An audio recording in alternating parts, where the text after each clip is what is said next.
Praise the Lord. Hallelujah. ప్రభు అయినటువంటి యేసుక్రీస్తు నామమున మీకు అందరికీ నా హృదయపూర్వకమైనటువంటి వందనాలను తెలియజేసుకుంటున్నాను. మరి ఈ రోజు కూడా దేవుడు మనతో మాట్లాడాలి అనుకుంటున్నటువంటి సందేశం ఏంటంటే, విశ్వాసము ద్వారా మనము వాగ్దానమును స్వతంత్రించుకొనగలము. హల్లెలూయా. ఈ యొక్క సందేశం మనకు వెళ్ళక ముందు ఇంట్రడక్షన్ గా నేను ఈ రోజు మాట్లాడాలి అనుకుంటున్నాను. దేవుని బిడ్డలారా, ఏ రకంగా విశ్వాసము, ఎందుకు మన జీవితంలో విశ్వాసము అంత ఇంపార్టెన్స్ గా ఉంది, దేవుడు ఎందుకు మన జీవితంలో విశ్వాసముకు ఒక ఇంపార్టెన్స్ అనేది పెట్టి ఉంటున్నాడు. మనం చూసినట్లయితే బైబిల్లో హెబ్రీయులకు రాసిన పత్రిక 11వ అధ్యాయము 6వ వచనం, విశ్వాసము లేకుండా దేవునికి ఇష్టడైనట అసాధ్యము. చాలండి, ఆ వాక్య భాగం చూస్తే విశ్వాసము లేకుండా దేవునికి ఇష్టడై ఉండట అసాధ్యము. దీన్నే ఇంకొక రకంగా మనం చదువుకుందామా? దాని అర్థం ఏంటంటే, విశ్వాసము కలిగి ఉండి దేవునికి ఇష్టడై ఉండట సాధ్యము. హల్లెలూయా. నీ జీవితంలో నీ విశ్వాసము కలిగినట్లయితే నీవు దేవునికి ఇష్టడుగా పిలువబడతావండి. హల్లెలూయా. నీవు దేవునికి ఇష్టమైనటువంటి కుమార్తెగా నీవు పిలువబడడం ప్రారంభిస్తావు. హల్లెలూయా. దేవుడు పిలుస్తాడు. దేవుని బిడ్డలారా, మరి బైబిల్లో చూసినట్లయితే విశ్వాసము లేకుండా దేవునికి ఇష్టడై ఉండట అసాధ్యము అని పిలువబడుతుంది.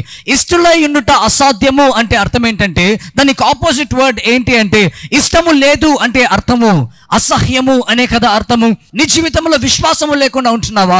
దాని అర్థం ఏంటంటే, దేవుడు నీ పట్ల ఇష్టము చూపకుండా ఉన్నాడు అని అర్థం. హల్లెలూయా. బైబిల్లో చూసినట్లయితే సంఖ్యాకాండం 14వ అధ్యాయం 11, 12 వచనాలు చదువుదామా? యెహోవా, ఎన్నాళ్ళ వరకు ఈ ప్రజలు నన్ను అలక్ష్యము చెయ్యుదురు?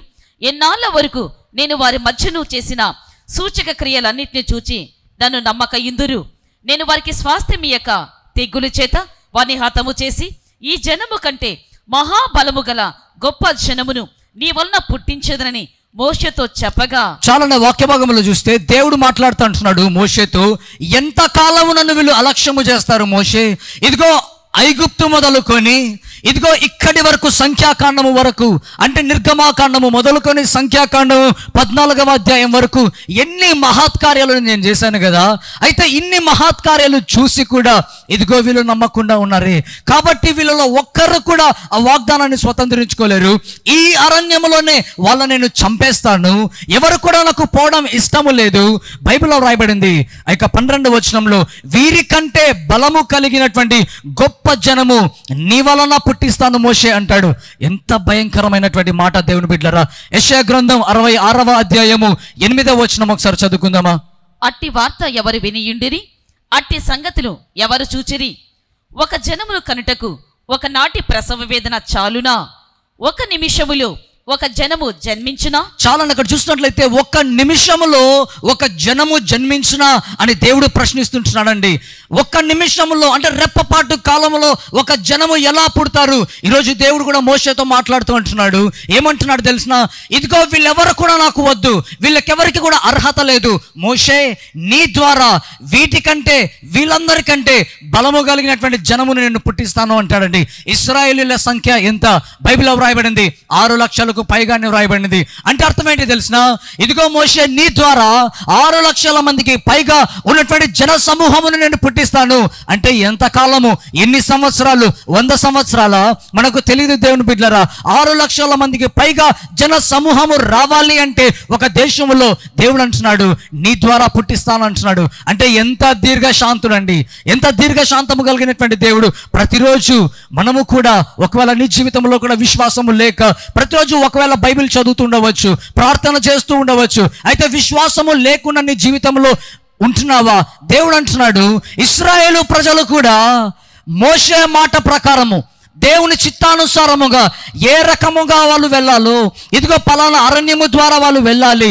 బైబిల్లో రాయబడింది. దేవుడు మోషేతో మాట్లాడుతూ అంటాడు, ఇదిగో ఈ మార్గము కాదు నువ్వు వెళ్ళాల్సింది, ఎర్ర సముద్రము మార్గము కూడా నువ్వు వెళ్ళాలి. అంటే దేవుడు ప్లాన్ ప్రకారమే ఇశ్రాయేలు ప్రయాణం అన్నది ప్రారంభించబడింది. అయితే దేవుడు అంటున్నాడు అది కాదు నాకు ముఖ్యం. నీ జీవితంలో నువ్వేం కలిగి ఉండాలి తెలిసిన? విశ్వాసమును కలిగి ఉండాలి. హల్లెలూయా. దేవుడు కోరేది నీ జీవితంలో ఏంటి తెలిసిన? విశ్వాసము కలిగినటువంటి జీవితం దేవుడు కోరుకుంటున్నాడండి. మోషేతో దేవుడు అంటున్నాడు 6 లక్షల మందికి పైగా ఉన్నటువంటి జన సమూహము, దీనికంటే బలము కలిగినటువంటి జన సమూహమును నీ ద్వారా నేను పుట్టిస్తాను. మోషే సంతానము, ఆ తర్వాత సంతానము, ఆ తర్వాత సంతానము. ఎంత కాలము పడుతుందో, ఎన్ని సంవత్సరములు పడుతుందో. ఎందుకంటే అబ్రహాముతో దేవుడు మాట్లాడుతున్నాడు కదా, నీ సంతానమునకు నేను నిశ్చయముగా ఆ దేశమును ఇచ్చేదను, అప్పగించేశాను, నేను ఇచ్చేశాను అని దేవుడు చెప్తాడండి. అంటే అబ్రహాము మొదలుకొని మోషే కాలము వరకు 400 సంవత్సరములు బైబిల్లోనే వ్రాయబడిందండి. 400 సంవత్సరములు పైగా జరిగింది. అంత దీర్ఘకాలము, అంతకాలము దేవుడు వేచి ఉన్నాడు. ఇప్పుడు మరలా అంటున్నాడు, సమయం దగ్గర పడింది. అయితే దాన్ని దేవుడు చూడడం లేదు. కానీ మోషే వీరి అవిశ్వాసతము, వీరి యొక్క అవిశ్వాసత నాకు అసహ్యము పుట్టించింది. ఎంతకాలము నేను వీళ్ళను భరించాలి? వీరి అవిశ్వాసత లెవెల్స్ ఏ రకంగా ఉన్నాయంటే నాకే విసుగు కలిగింది. కాబట్టి మోషే నీ ద్వారా పుట్టిస్తా. దేవుడు ఏమి కోరుకుంటున్నాడు తెలిసిన? వాగ్దానము పొందినటువంటి నీ జీవితంలో, వాగ్దానమును స్వతంత్రించుకున్నటువంటి ఆ యొక్క మార్గము గుండానే వెళ్తున్నావు కదా, దేవుడు కోరేటువంటిది ఏంటి తెలిసిన?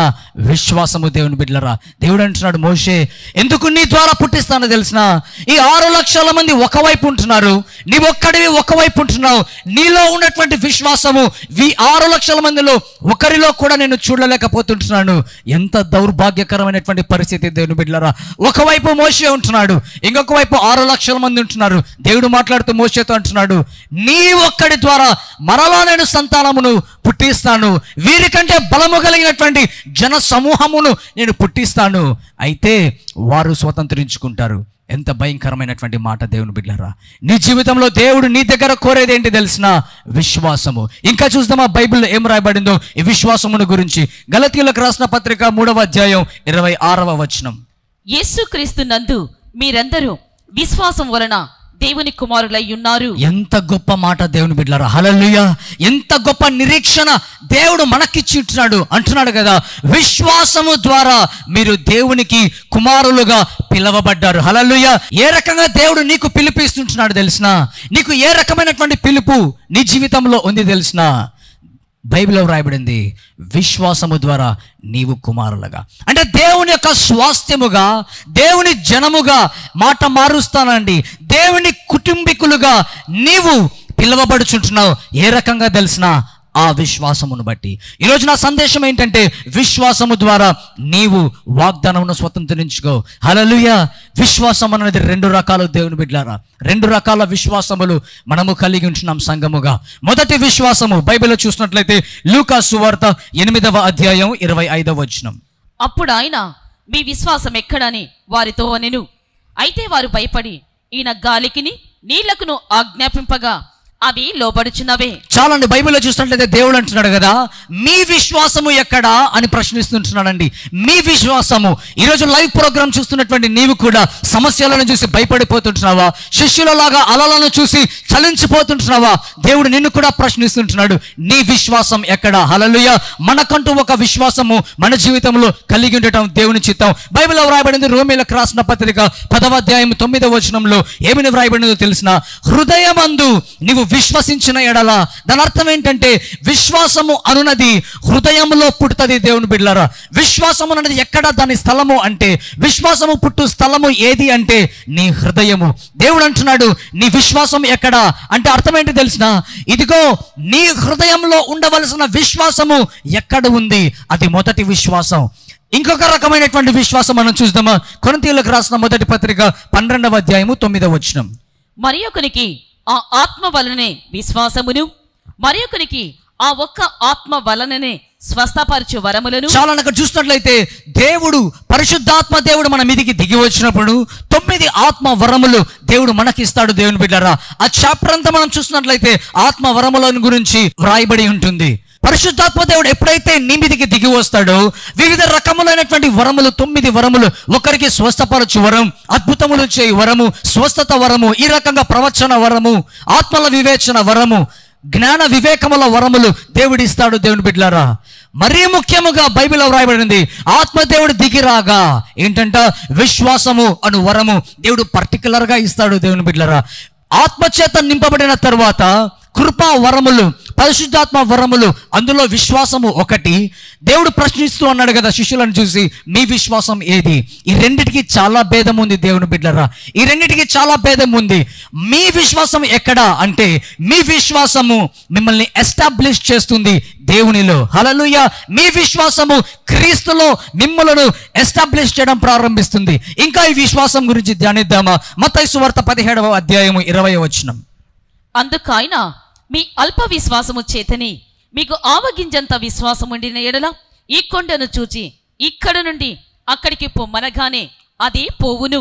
చాలా వాక్య భాగంలో చూస్తే దేవుడు మాట్లాడుతుంటున్నాడు కదా, మీలో ఆవగింజంత విశ్వాసం ఉంటే చాలు, ఇదిగో ఈ అద్భుతమును మీరు ప్రకటిస్తే చాలు, అది జరుగుతుంది. హల్లెలూయా, హల్లెలూయా. దేవుడు నీ హృదయంలో ఉన్న విశ్వాసమును చూస్తుంటున్నాడండి. ఏ రకంగా చూస్తుంటున్నాడు తెలిసిన? ఆ అధ్యాయంలో, ఆ వచనంలో రాయబడింది, మొదట నీలో అల్ప విశ్వాసం ఉందా, దేవుడు అది చూస్తుంటున్నాడు. ఆ తర్వాత అల్ప విశ్వాసము కాకుండా విశ్వాసం ఉందా, దేవుడు దాన్ని కూడా గమనిస్తుంటున్నాడు. విశ్వాసమును మాత్రమే కాదు కానీ ఎంత పరిమాణంలో ఆ విశ్వాసం ఉంది, ఆ పరిమాణము చొప్పున నువ్వు ఏ రకంగా దేవుని కార్యాలు చేస్తుంటున్నావు. ఇదిగో నీ నడవడిక, నీ ఆత్మీయ జీవితము, నీ పోరాటము, వాగ్దానమును స్వతంత్రించుకున్నటకు నీవు బయలుదేరి ఉంటున్నావు కదా, నీ జీవితము ఆ విశ్వాసం మీద ఆధారపడి ఉంటుంది కదా. ఎలా ఉంది? దేవుడు చూస్తుంటున్నాడు. ఆవగింజంత విశ్వాసం ఉంటే చాలు. దాని అర్థం ఏంటి తెలిసిన? దేవుడు ఏం మాట్లాడుతుంటున్నాడు తెలిసిన? నీ జీవితంలో, నీ హృదయంలో విశ్వాసము యొక్క పరిమాణము అంటే సైజ్ ఎంత ఉంది దేవుడు చూస్తుంటున్నాడండి.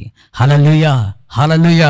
ఈ సందేశము చూస్తున్నటువంటి నీవు, నీ జీవితంలో దేవుడు నీ హృదయంలో ఉన్న విశ్వాస పరిమాణము ఎంత అనేది దేవుడు గమనిస్తుంటున్నాడు. హల్లెలూయా. బైబిల్లో చూసినట్లయితే హెబ్రీయులకు రాసిన పత్రిక 11వ అధ్యాయం 8వ వచనం. అబ్రహాము పిలువబడినప్పుడు విశ్వాసమును బట్టి ఆ పిలుపునకు లోబడి తన స్వాస్థ్యముగా పొందనయున్న ప్రదేశమునకు బయలు వెళ్ళెను. చాలా వాక్య భాగంలో చూస్తే విశ్వాసమును బట్టి లోబడి, హల్లెలూయా. విశ్వాసమును చాలా వారముల నుంచి ఈ వాక్య భాగం మనం ధ్యానిస్తుంటున్నామండి. విశ్వాసమును బట్టి అబ్రహాము లోబడి, హల్లెలూయా. అది ఫస్ట్ లెవెల్ ఆఫ్ ఫెయిత్. దేవుని బిడ్డలారా, నీవు ఎప్పుడైతే రక్షణ పొందుతావో ఈ విశ్వాసమును బట్టి నీవు రక్షింపబడతావు. బైబిల్లోనే రాయబడింది, విశ్వాసమును బట్టి నీవు రక్షణ పొందుతావు. ఎప్పుడైతే అబ్రహాము, దేవుడు మాట్లాడుతూ అంటాడు అబ్రహాముతో, ఇదిగో నీ తండ్రి నుండి బయటికి రా. దాని అర్థం ఏంటి తెలిసిన? ఇదిగో విగ్రహారాధన అన్నది నీ జీవితంలో ఉంది కదా, ఇదిగో పాపము అన్నది నీ జీవితంలో ఉంది కదా. విగ్రహారాధన నుండి బయటికి వచ్చాడు అబ్రహాము. అదేవిధంగా విశ్వాసమును బట్టి ఆ పాపపు జీవితం నుండి అబ్రహాము బయటికి వచ్చాడు. దేనిని బట్టి బయటికి వచ్చాడు అబ్రహామా అని అడిగితే అబ్రహాం అంటాడు, first level of faith. First level of faith. ఈ ఫస్ట్ లెవెల్ ఆఫ్ ఫెయిత్ ద్వారా ఒకరు రక్షణ పొందగలరు. ఆదికాండము 15వ అధ్యాయము 2వ వచనం చూద్దామా? అందుకు అబ్రాము, ప్రభువైన యెహోవా నాకేమి ఇచ్చిననేమి, నేను సంతానం లేని వాడినై పోవుచున్నానే.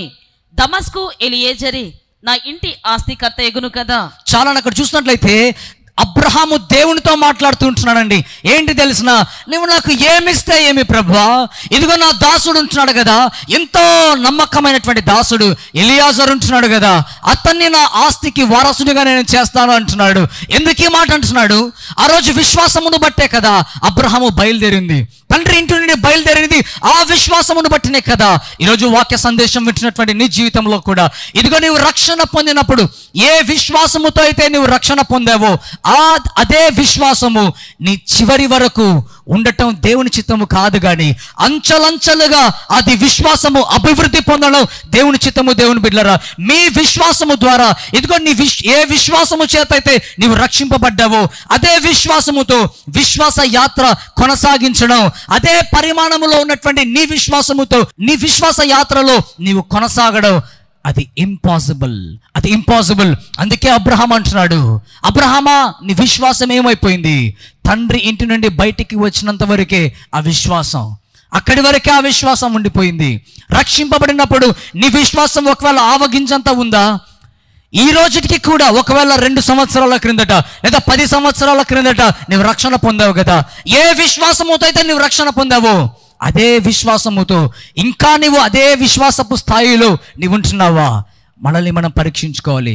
దేవుడు అంటున్నాడు, నీ విశ్వాసం ఎక్కడ? నీ విశ్వాస పరిమాణము ఆవగింజంత ఉందా, లేదా ఇంకా గొప్ప పరిమాణంలో ఉందా? దేవుడు చూస్తుంటున్నాడు. సంఖ్యాకాండం 14వ అధ్యాయం 11వ వచనం చూద్దామా. యెహోవా, ఎన్నాళ్ళ వరకు ఈ ప్రజలు నన్ను అలక్ష్యము చెయ్యుదురు? ఎన్నాళ్ళ వరకు నేను వారి మధ్యను చేసిన సూచక క్రియలన్నిటిని చూచి నన్ను నమ్మకయుందురు?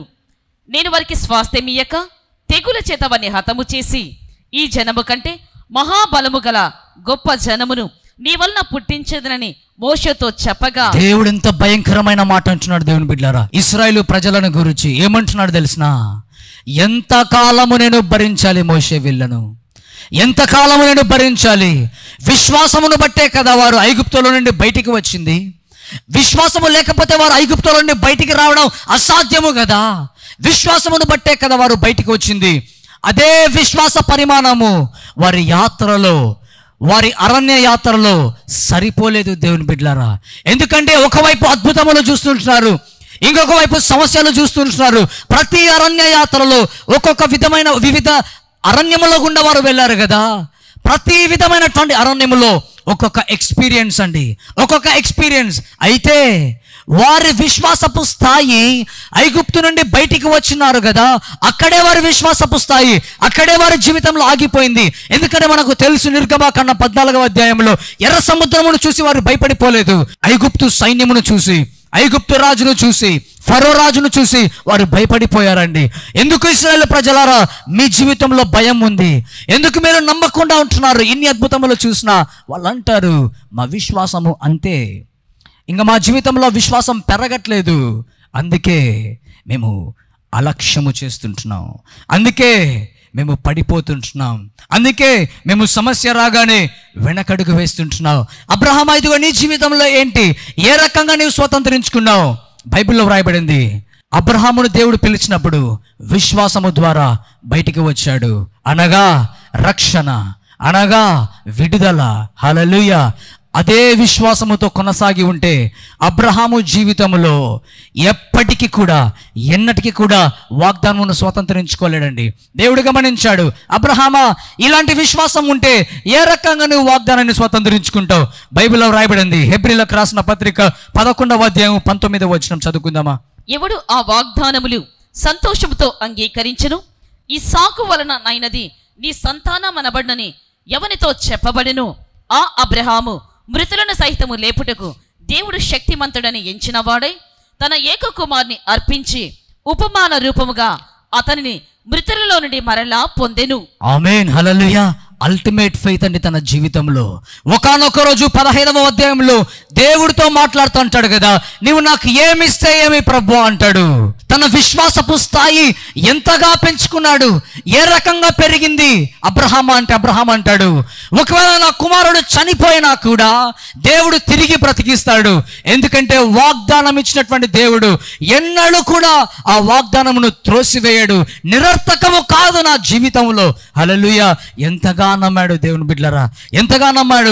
వయస్సునందు ఒకవేళ బలహీనుడు కావచ్చు, శారా వయస్సునందు బలహీనురాలు కావచ్చు, అయితే విశ్వాసములో వారు బలహీనులు కాలేదు. కానీ రమారమి బైబిల్లో వ్రాయబడింది, 100 ఏళ్ల అబ్రహాము, 99 ఏళ్ల శారా, వారు విశ్వాసమునందు, అబ్రహాము విశ్వాసమునందు బలహీనుడు కాక అనుదినము బలపరచబడుతూ ఉంటున్నాడంట.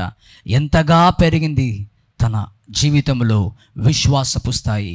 ఆ విశ్వాసమును బట్టి మృతులను సహితము లేపగలడు అని నమ్మినటువంటి అబ్రహాము ఆ విశ్వాసముతో తన కుమారుణ్ణి మరలా పొందాడండి. హల్లెలూయా. ఉపమాన రీతిగా మరలా అబ్రహాము తన కుమారుని పొందుకున్నాడు. బైబిల్లో వ్రాయబడింది, ఎఫెసీయులకు రాసిన పత్రిక 2:8, హెబ్రీయులకు రాసిన పత్రిక 12:2లో వ్రాయబడింది, విశ్వాసమునకు కర్త ఆయనే. మన జీవితంలో నీ హృదయములో విశ్వాసమునకు కర్త ఆయనే, ఆ విశ్వాసమును కొనసాగించేటువంటి వాడు కూడా ఆయనే. గనుక నీ జీవితంలో సమస్యల గుండా నువ్వు వెళ్తుంటున్నావా? ఎవరికి చెప్పుకునేటువంటి ప్రాబ్లమ్స్ కూడా నువ్వు వెళ్తుంటున్నావా?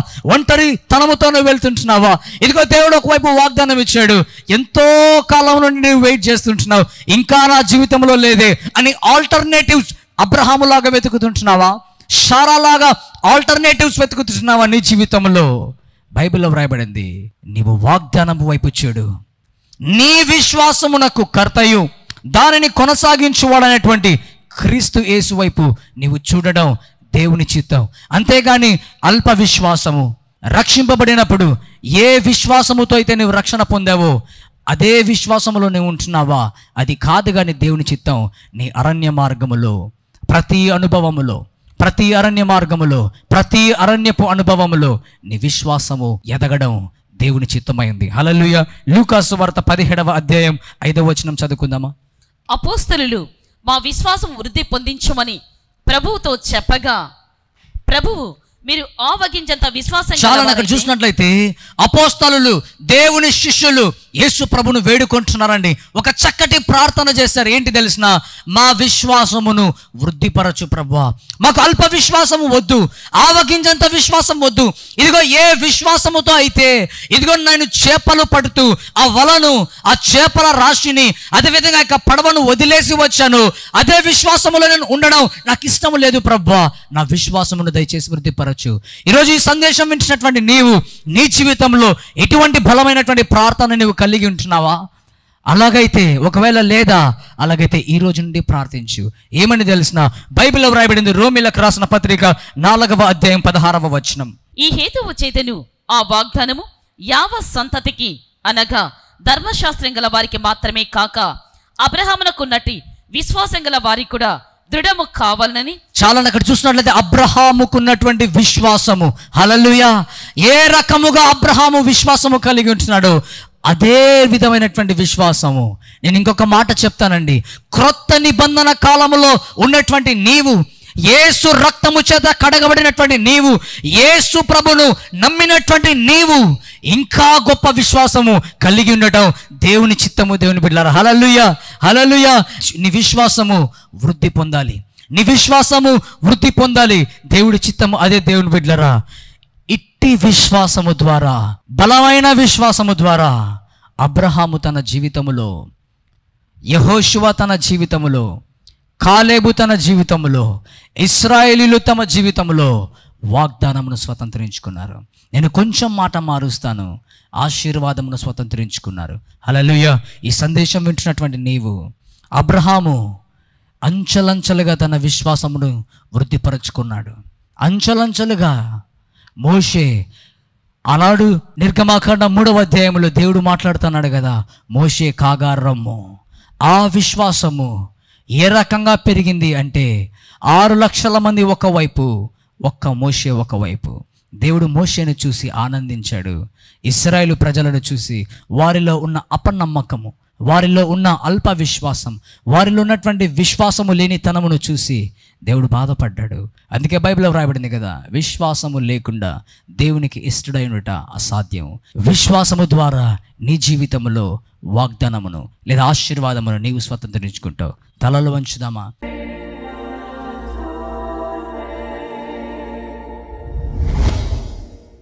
శిష్యులు ప్రార్థించినట్టు మనం కూడా అడుగుదామా దేవుని, ప్రభువా నా విశ్వాసమును వృద్ధిపరచు, నా విశ్వాసమును వృద్ధిపరచు. తండ్రి నీకు స్తోత్రం. ఈ సమయంలో ప్రభువా శిష్యులు ఏ రకంగా నేను అడిగారు, దేవా ప్రభువా మేమందరము కూడా ఈ సమయంలో అడుగుచుంటున్నాము ప్రభువా, మా విశ్వాసమును వృద్ధిపరచు, మా విశ్వాసమును వృద్ధిపరచు.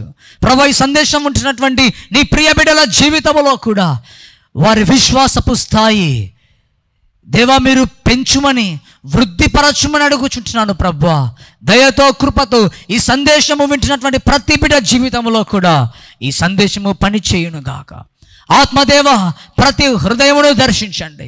అలాగే ప్రభువా ఎవరైతే ఈ సమయంలో వ్యాధుల చేత బాధపడుతుంటున్నారో, రోగముల చేత బాధపడుతుంటున్నారో, వ్యసనముల చేత బాధపడుతుంటున్నారో ప్రతి బిడ్డను దర్శించండి దేవా. ఎవరైతే ఆశీర్వాదముల కోసమునైనా దీర్ఘకాలముగా ఎదురు చూస్తుంటున్నారో దేవా ప్రభువా, సంతానము కోసం, వివాహము కోసం, ఉద్యోగము కోసం, ఇంకా ఏ రకమైనటువంటి ఆశీర్వాదము కోసమైనా, ఏ రకమైనటువంటి దీవెన కోసమైనా నీ సన్నిధానంలో ఎదురు చూస్తుంటున్నారు, దయతో, కృపతో, ప్రేమతో ప్రసాదించండి. నీ హస్తము చాపండి, నీ హస్తము చాపండి.